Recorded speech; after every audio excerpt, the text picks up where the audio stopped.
Hey guys, on to far more pressing things than my last little veer off into a war story, which you may or may not have seen when you're seeing this, and that is Big Mike Bush. Big Mike Bush has come out on 3AW, Tom Elliott, and he's apologised, and he's acting like he's owning it, and to a degree he is, right? There's a number of things on that. One is that helicopter ended up being out of action for a day. Just one day, maybe more. It could have just been used, I've said this on another one, it could have been used just circling looking for Dezi Freeman would have been a better use of resources. There's that aspect.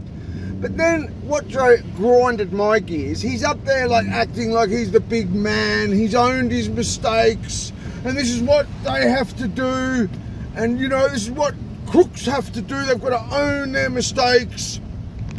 Well, let me tell you from somebody who not only owned his mistakes, he paid his debt for society and was literally tortured in a civilian prison cell for his mistakes, but really it was because of your mistakes, Big Mike Bush.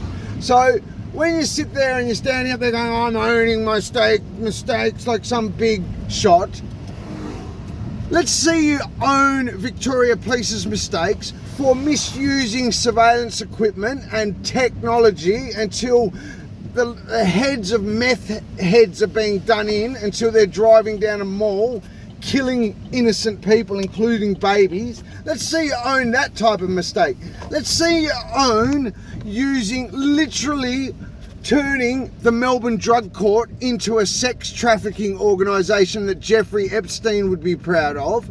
Let's see you own those type of mistakes. Let's see you own the mistake that is using drug-addicted sex workers, even sometimes bikie drug-addicted sex workers, to literally weaponise a sex offence to get at people.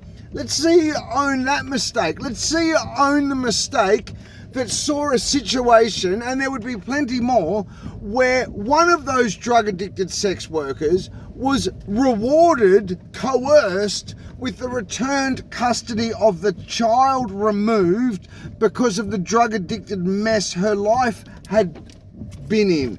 Let's see Victoria Police own those type of mistakes, Big Mike Bush, and then maybe, just maybe, will I start to not call your nonsense out. Because that's what it is. It was utter nonsense. What it was, ladies and gentlemen, for those who didn't recognise it, it was because basically the optics of that, what that does is it puts his frontline staff at risk. Because the more the public don't like Victoria Police, the bigger chance that some loony, some twit, will take it out on the brave frontline officers. So if Mike Bush was half serious about his leadership, he would be actually down there. He would be down there going, you know what, I got this, it's all right. I'm going to just throw in an extra day. Old man Mernda, don't worry, we'll keep it open. I'll man that station for a weekend, no problem.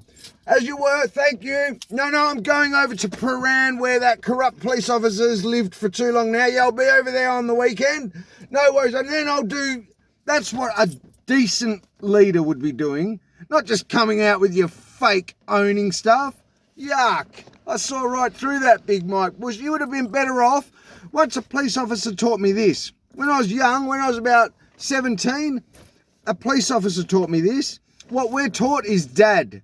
Deny everything, admit nothing, demand facts. When the internal investigators come, just remember dad. Deny everything, admit nothing, demand facts. You would have been better off just saying nothing. You said your apology, that's it.